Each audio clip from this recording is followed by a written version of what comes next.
Good day. I'm John Palatiello, the Executive Director of MAPPS, and it's a pleasure for me to be with our friends and colleagues in the TSA once again. I was with you in London in 2002 in conducting a workshop on getting TSA more engaged in governmental affairs, and it's my pleasure to be with you again for this presentation. Let me start by telling you a little bit about MAPPS if you're not already familiar with our organization. We are in effect the counterpart to TSA in the United States. We are the only national association of private sector surveying, spatial data, and geographic firms in the United States. Our membership is by company, not by individual, and we only have member firms from the private sector. Our members are engaged in a variety of geospatial service, data collection, and data product areas. And we also have associate members, which include companies that do not have a presence in the United States. So if a company in the UK that's a member of TSA has an interest in the US market or just a general interest in what MAPPS is doing, you would be eligible as an associate member. In addition, firms that provide equipment or product or software to the services firms are also our associate members. Like TSA, we provide a number of benefits to our members. We host conferences, forums, workshops, educational sessions to provide our members the opportunity to meet with one another, develop strategic business and professional partnerships and relationships. We are very active as an advocate for the private geospatial community in Washington, D.C., our nation's capital, in the state legislatures, and in our marketplace generally. We provide opportunities for networking and information sharing among our professional members with their peers.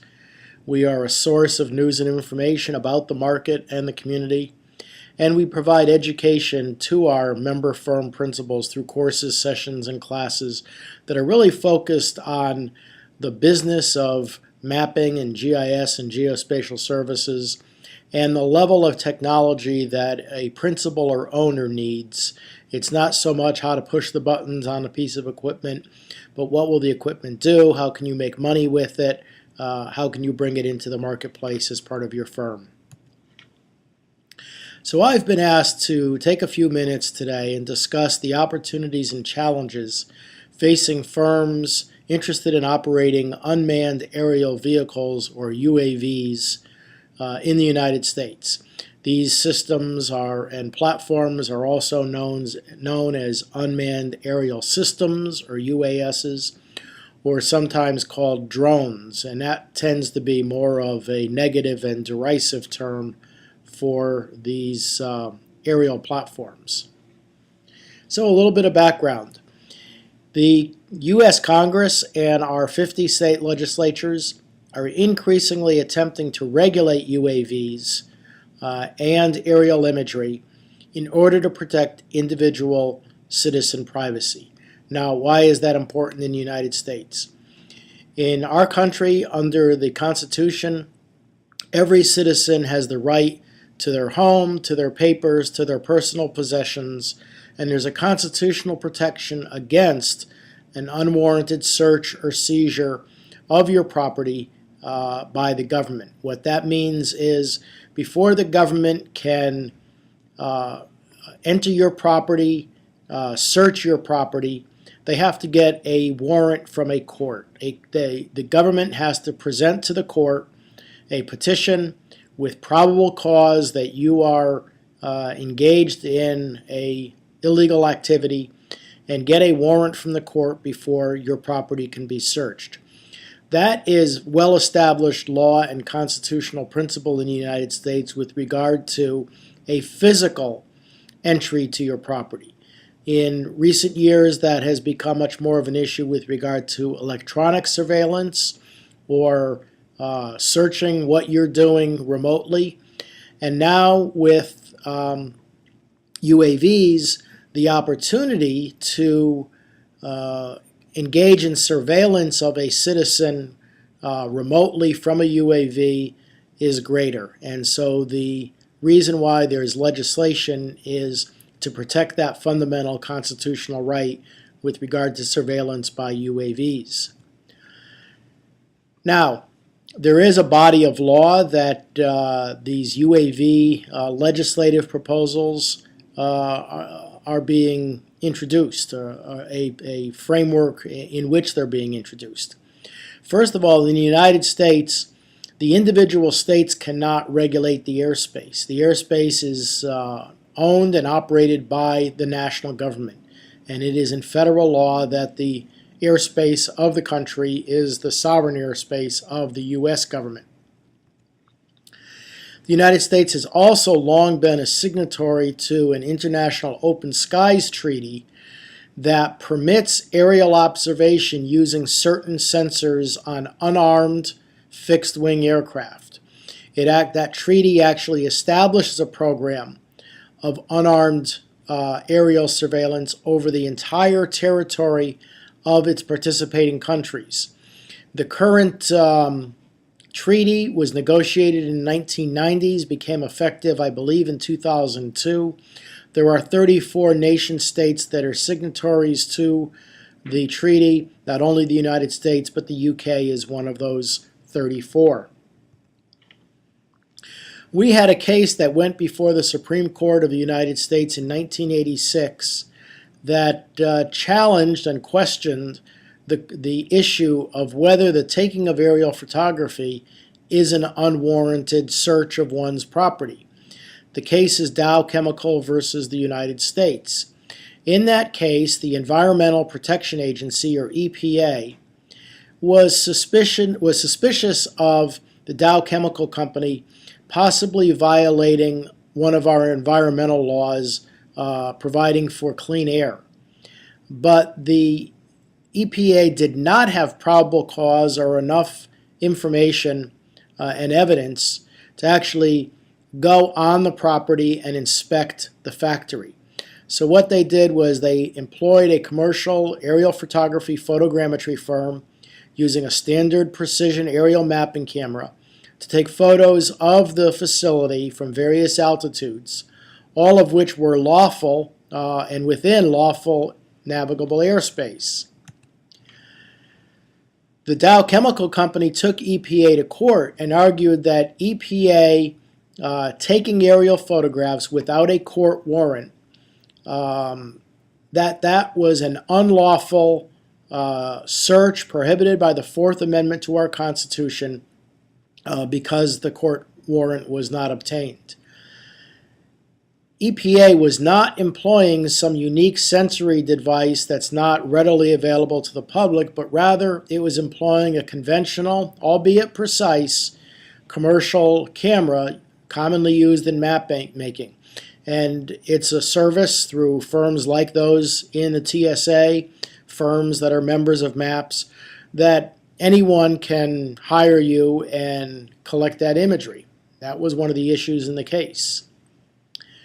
The court ruled that surveillance of private property by using highly sophisticated surveillance equipment not generally available to the public, such as satellite technology, might be constitutionally prescribed absent a warrant. In other words, in 1986, the court said that because aerial photography is generally available to the public, it did not require a warrant to capture aerial photography. Now, in 1986, we did not have Digital Globe and many of the other high-resolution remote sensing satellite companies. We do now in the United States. In 1986, we did not.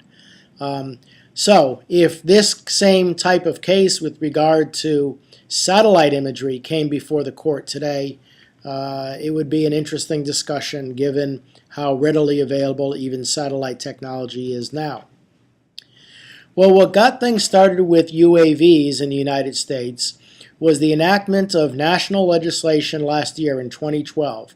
It was a Federal Aviation Administration, or FAA, Modernization and Reform Act. The legislation orders the FAA by Congress to develop regulations for test sites, for the testing of UAVs, and then the certification or licensing of commercial UAVs, and this is to be done by the year 2015. FAA right now is set to begin implementation of this law, and their goal and their mission is to safely accelerate the integration of unmanned aerial aircraft systems or unmanned aerial systems into the national airspace system. The legislation actually established deadlines for when certain administrative actions are to be complete, and FAA has not met many of those deadlines. So we are waiting right now for this implementation, and I'll get to that in a moment. After Congress passed national legislation, there began to be this concern that I mentioned before about unwarranted searches of persons and properties by UAVs. So state legislatures started stepping in. As I indicated before, they don't own the airspace, so they can't regulate the operation of UAVs in their airspace, but the states do have the right to say what the outcome, what the data will or will not be used for, and they have the right to determine whether they as a state or their localities want to own and operate UAVs. So legislation has been proposed in 41 of the 50 state legislatures. Laws have actually been enacted in 5 of the states, and many of our state legislatures are part-time and they've already adjourned for the year, but there are still bills active in about 28 states. Now, 2 of these bills are most relevant and of interest to our community. In the state of Georgia, the Senate has introduced a bill that specifically exempts aerial imagery for mapping from any limitation on the use of UAVs. There was also a provision in a bill that's actually been enacted into law in the state of Idaho that again provides a specific exemption for the use of UAVs for mapping. So once the FAA provides that framework and licensing or certification, there will not be any limit on such UAVs for mapping in Idaho. This is a map as of the end of May that shows the status of the legislation in the 50 states. And as you can see, as I mentioned before, in 41 of the 50 states there is something that is happening where legislation has at least been introduced, if not currently active or passed into law. Now, among the tasks to the Federal Aviation Commission, I mentioned before, they have to create a licensing or certification program for the commercial operation of UAVs. In the process of doing that, they will also set up 6 test sites throughout the United States. These will be pilot areas where UAVs will be operated to test how they can be safely integrated into our national airspace system. There were 40 applications submitted. 15 of those were not accepted, and 25 are currently being reviewed by the FAA. And the FAA has stated that if a state has enacted legislation limiting UAVs, that would possibly have a negative impact on that state's application. This selection process is scheduled to take place by December 31st. There are also standards in development. There is an organization called ASTM, and they have ASTM International F-38. The FAA has contracted with them to address issues related to the design, performance, and quality acceptance tests and the safety monitoring of UAVs or UASs. Those standards are to be published in July of this year. Once they are published, and ASTM is a voluntary, private, nonprofit standards body, the FAA may accept the standard and implement it. They may use it for the basis of their own rulemaking, or they may not make any recommendations and may not take any aspect of this private standard. Back at the national level, again, the FAA bill passed last year authorizes the FAA to develop the process for certification of aircraft. FAA is developing that as we speak. And just last week, legislation was introduced in the Congress that does go back and create more framework on UAV implementation. This was introduced by Senator Udall of Colorado. MAPPS worked very closely with the senator, and of all the limitations in his bill, he also provides an exemption from any of the limits for any unmanned aircraft system used in mapping or in resource management. So we would be unfettered by this legislation if it were to become law. I mentioned the constitutional protections that Americans enjoy earlier in my presentation, but I wanted to give you a little bit more of a context in which both UAV privacy legislation and general geolocation legislation and regulations are being considered here in the States. In 2010, the first bill regarding geolocation data was introduced. It did not become law, but what it sought to do was regulate sensitive information, including precise geolocation information and any information about an individual's activities and relationships associated with such geolocation. Now that could include an address or an ID number, including a parcel identification on a piece of land. What this legislation was really going after were things like tracking your internet web browsing habits. It went after things like tracking your location via the GPS that may be in your cell phone or smartphone or personal communication device. But what this legislation did, because it was written so broadly and imprecisely, it could have affected the GIS and geospatial community, the surveying and mapping community. So the legislation included the use of the term precise geolocation information, but it did not define the term precise geolocation information. That legislation was not passed. It was introduced again with some minor revisions, but it's just an indication of several bills that have been introduced in our Congress that attempt to regulate the tracking of individuals' precise geolocation without that citizen's knowledge or approval. Most troubling was not legislation, but a regulation from an organization in the United States called the Federal Trade Commission. As its name implies, it is a government commission that regulates trade and commerce. It issued a report in December of 2010. The report was titled Privacy in an Era of Rapid Change. Again, it was going after tracking people's whereabouts with a GPS advice. It went after tracking people's browsing and web surfing and habits in using the internet.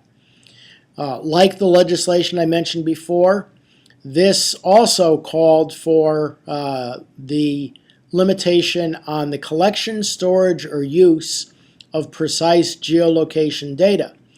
Now, the primary recommendation of this report was to implement something called Do Not Track. And what it says is a search engine company cannot track what you're doing on the web without your prior affirmative approval.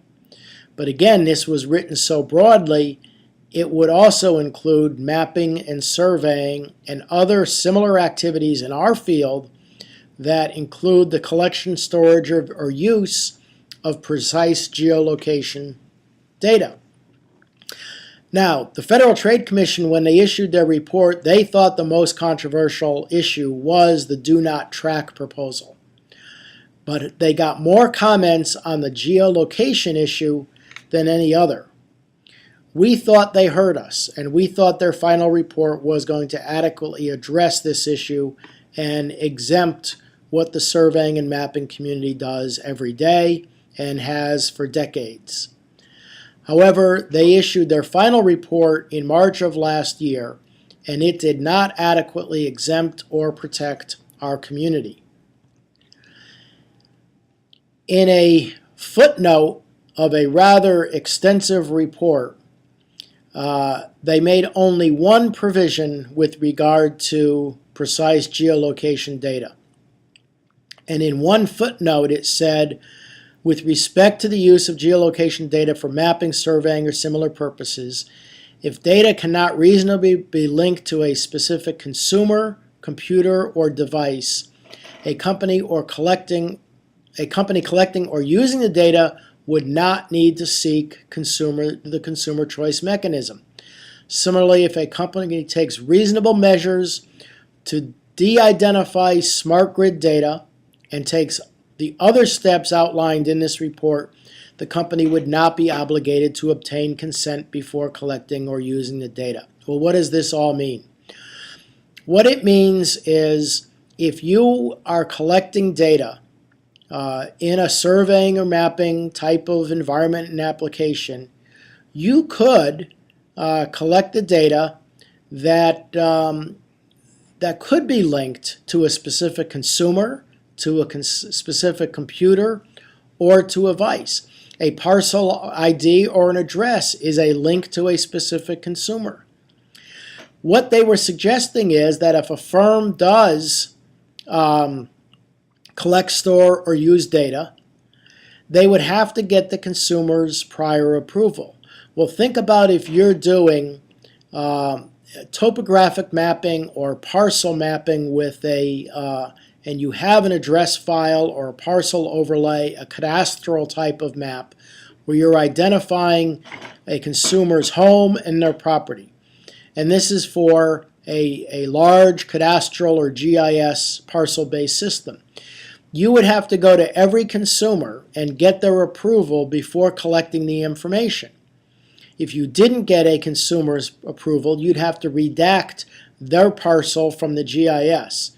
Well, that would create a large GIS that's effectively like a piece of Swiss cheese with lots of holes in it, and it would make the GIS useful.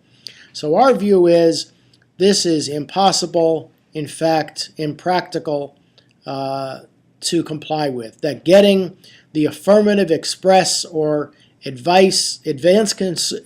affirmative express consent or advance approval of each citizen is impossible.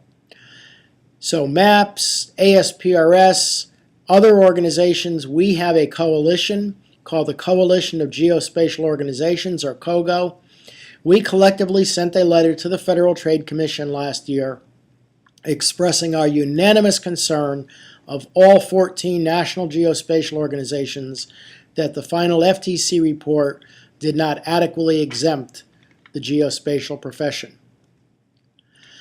So, this concern about individual privacy is really a twofold problem. It is the issue about geolocation data, and it's the issue of using UAVs to collect imagery and information about citizens. So right now we are waiting for the final FAA report that proposes regulations and a scheme for licensing or certifying UAVs.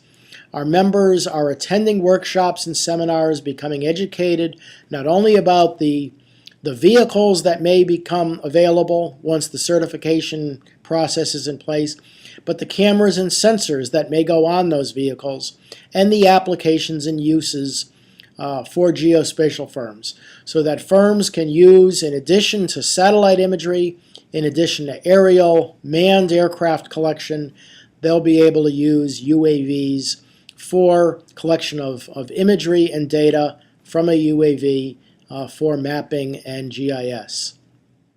So that's where things are here in the States in a nutshell. Just another final word about MAPPS. These are a number of our upcoming meetings. Our annual summer conference in Maine in July. We are doing an international market conference that you are more than welcome to attend. This is a conference where the World Bank and other international multilateral institutions that have projects around the world that require geospatial or engineering services will come and talk about how to do business outside of your own country and in the international market. Our winter meeting comes up next February, and our summer meeting next July in Idaho.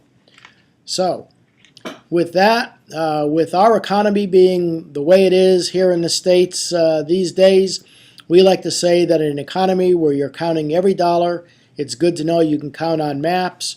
We're in there as an advocate fighting for our members and for their place in a strong economy. And one thing that we always like to remind folks is that while MAPPS is about the private sector and the profit of our firms, we are also very keen on professionalism. And where you find MAPPS is at the intersection of profit and professionalism. With that, thank you for the invitation to be with you. It's been my pleasure, and best of luck, and cheers.